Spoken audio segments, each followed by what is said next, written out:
abortion, which is a huge issue, obviously, for the pro-life community. That's a big part of the Republican Party. He appointed the judges who got rid of it. That's true. I mean, he will. Not, they got rid of Roe, but the point is that his position has been that he will veto, for example, a national abortion ban. No other Republican could have gotten away with that. Correct. Right? When it comes to things like when it comes to same-sex marriage, that's completely out of the platform because of Trump, right? That's the great part of being a cult leader, is that you no, seriously.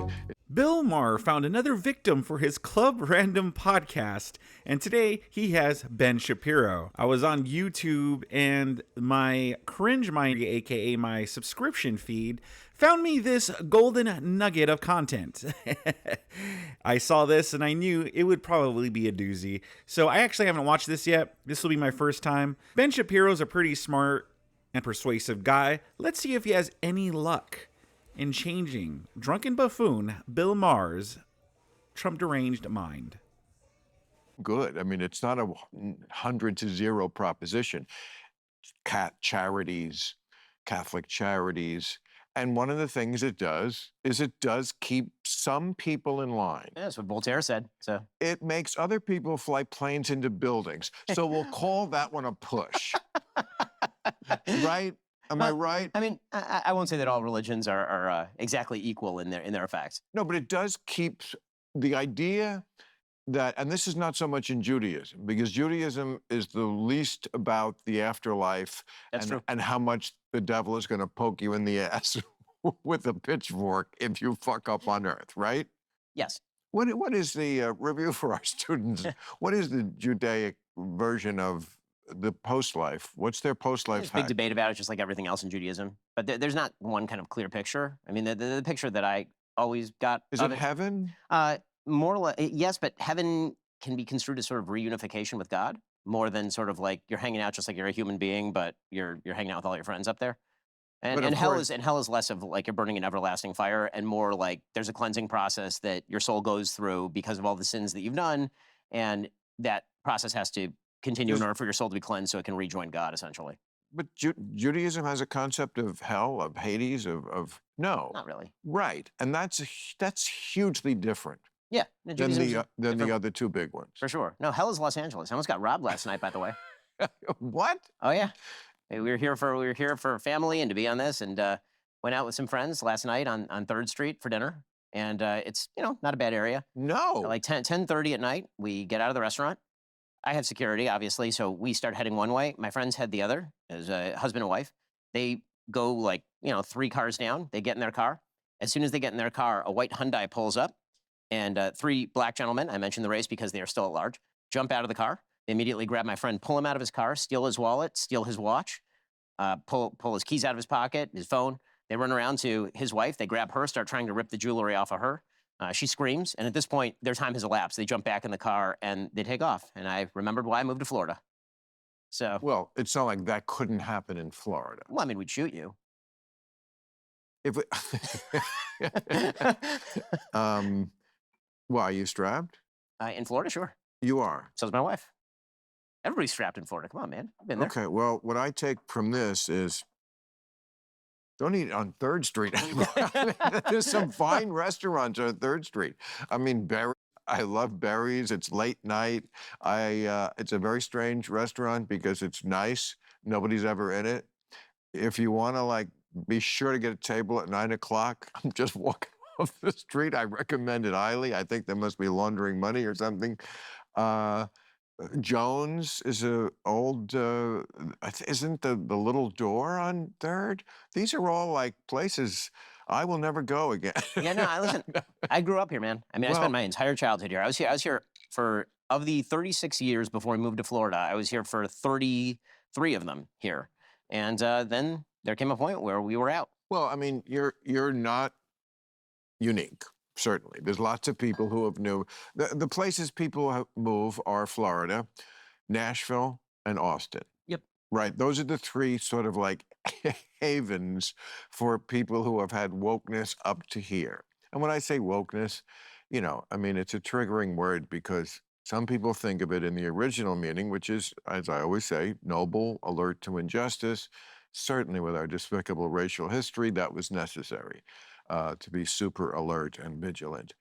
then it migrated because words do. That's just the nature of language. You can't control it. Words just become something else. And it became a sort of catch-all for what I have called the aggressively anti-common sense Yeah. agenda. I mean, that's where we share a belief. Then there's lots of stuff where we don't. For And, sure. you know, we don't even have to talk about Trump. Um, but, you know, it is like 10 days before an election, and we're about to elect like As a moral obligation, yeah. the worst person ever. Who's a dictator, and Whatever, I we'll mean. change America for the worse forever. But you know what? Between friends, little things like that can go. But we agree on the aggressively anti-common sense agenda. And, you know, common sense certainly is, you know, job one, make the citizens feel safe. Well, that's the thing, right? I turned to my friend after he got robbed, and we were calling the cops and waiting 15 minutes for the cops to arrive. And I said to him, well, you know, at least you've done your part to alleviate systemic racism in the United States. And that's, you know, that's sort of the mentality. And he's been thinking about moving out of here for a while. And again, he and his family live here. It's bad governance is a thing that ought not be countenanced, regardless of your politics. I mean, people Right. would like to live in a place where you can walk down the street at 10:30 at night and not be robbed by roving gangs. And that doesn't seem particularly controversial. But the fact that it Right. is, I think, you know, again, we don't have to get into the Trump of it, but I think one of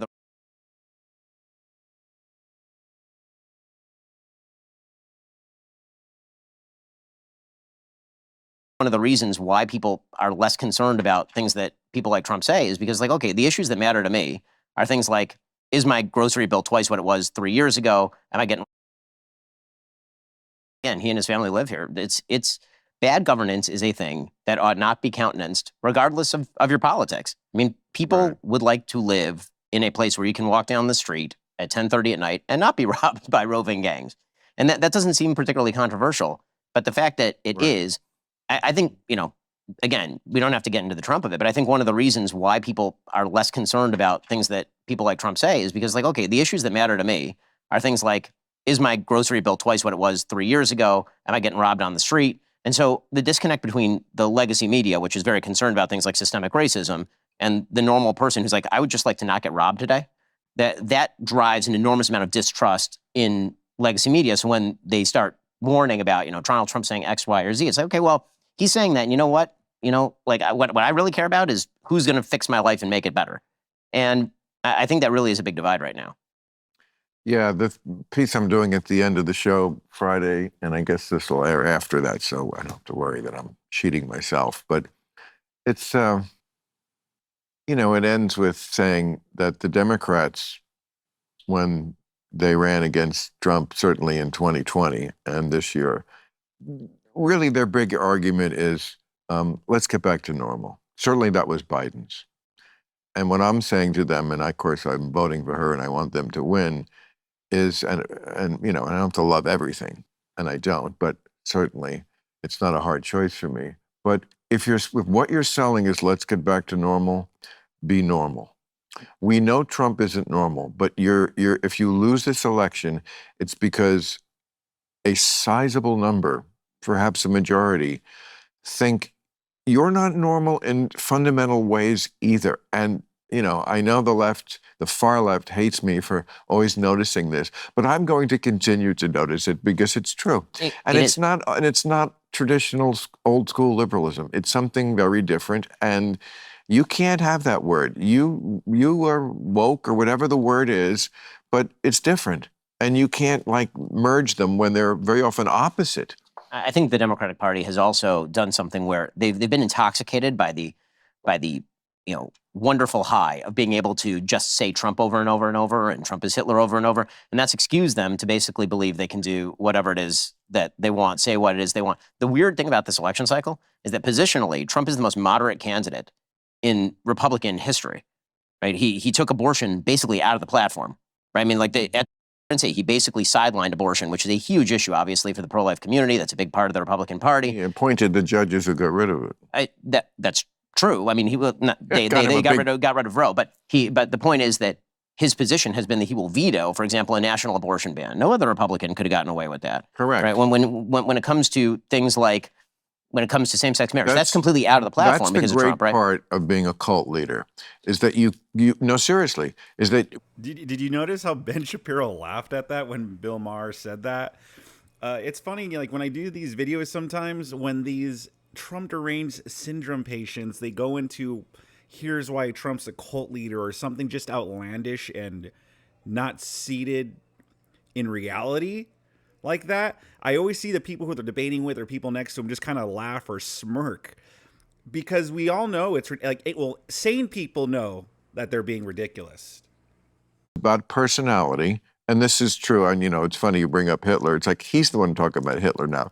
I think it's hysterical that for years now, you guys don't seem to care at all that the only human who he has ever not shit on is Putin. Like everybody else gets it. Friends, enemies, people back in the fold, everybody gets shit on except, and a couple of other dictators he likes. But now he's sort of like thrown that mask away and just like, I like all these people who are Hitlerian. Let's just say I like Hitler too.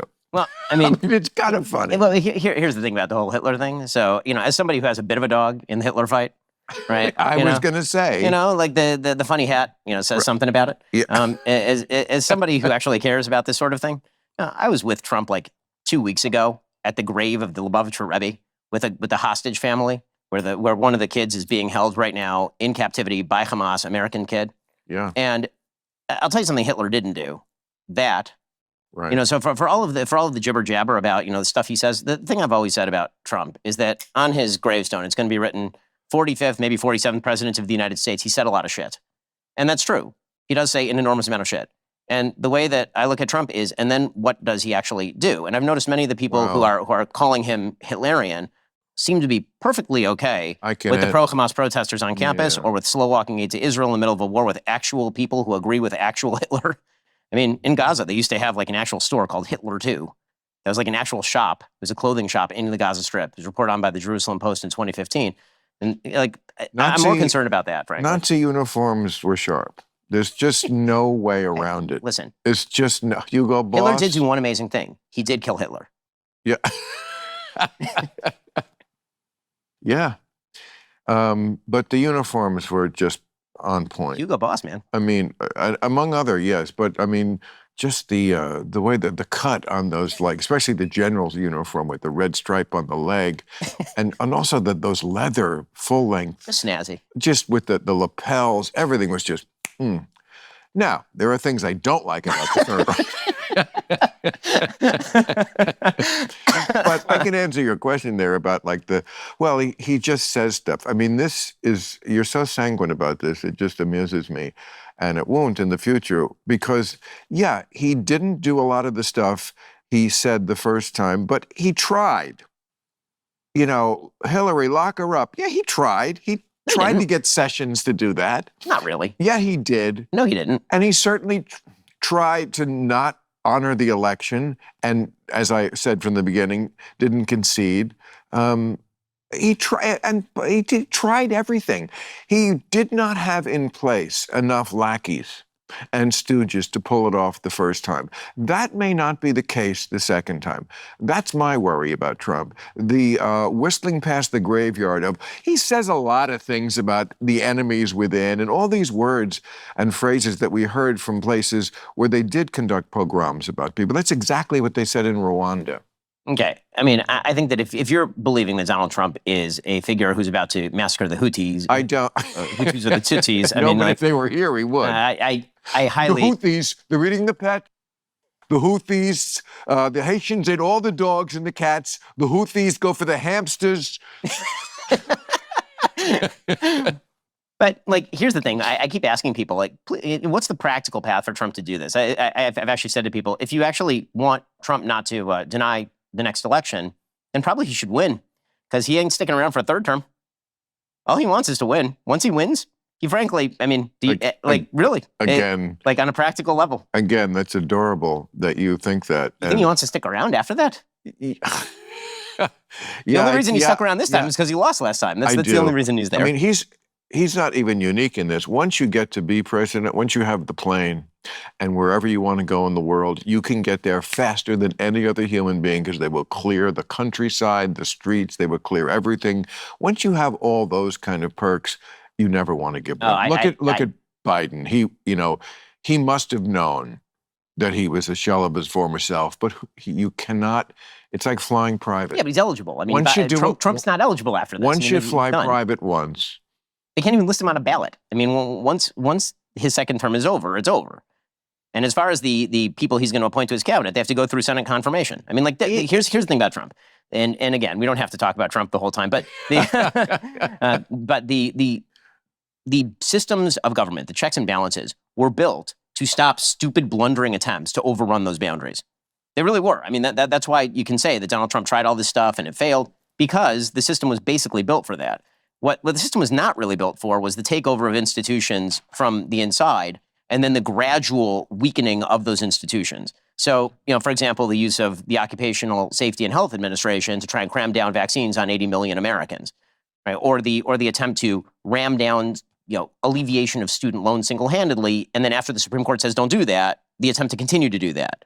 Or the activation of the Department of Justice to continue investigating Trump apparently for everything under the sun. Like, these sorts of things, they can be abused that way. And those abuses are pretty serious.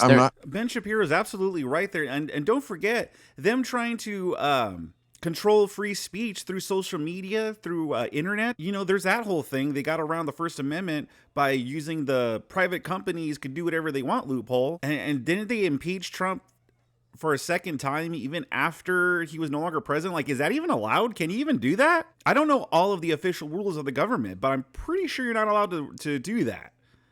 Like, comment section, let me know if I'm wrong on that. And don't forget the whole deal, like, what if there is a significant amount of fraud found after the election? There are no rules set in place for that.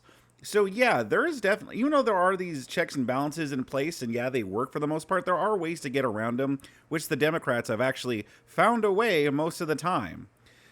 But I'm pretty sure that's just going to go in one ear and right out the other with Bill Maher. TDS victim, TDS sufferer Bill Maher over here. Follow all those trails because we're here at Club Random. But I could.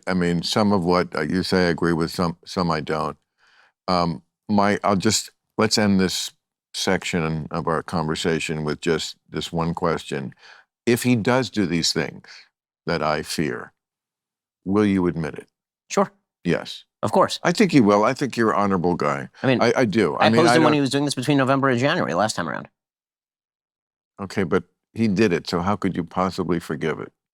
I don't forgive what he did between November and January, and now I'm faced with a binary choice between two candidates. And who do I think is going to be closer to the policies I want? You really think the hellscape that would be America would be worse under Kamala? Again, all the woke stuff, this is last week's editorial that I did and this week, they both kind of have the same theme, which is that, Kamala, you need to convince the undecided voter that you're not a stealth woke nut. Yes.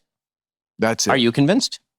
No, but I would take that even over, as much baggage comes with that. It's still better than the guy who doesn't concede elections, loves Putin, loves autocracy, fundamentally doesn't understand that that's the linchpin to America, the peaceful transference of power. No, I don't think he would ever give it up. I don't think he would ever say, I lost. So can I ask you the countervailing question? And he will probably try to pass it on to Uday and Hussein. So you've asked me, if Trump does all these things, will you admit it and yes. say that? And I said, okay, so if Kamala turns out, if she wins, and she turns out to be just as stealthily woke as I fear she will be, and if she pursues the bad kind of foreign policy that I think she will, I assume that you'll also come forward and say that. What I will admit is that she was a stealth woke nut.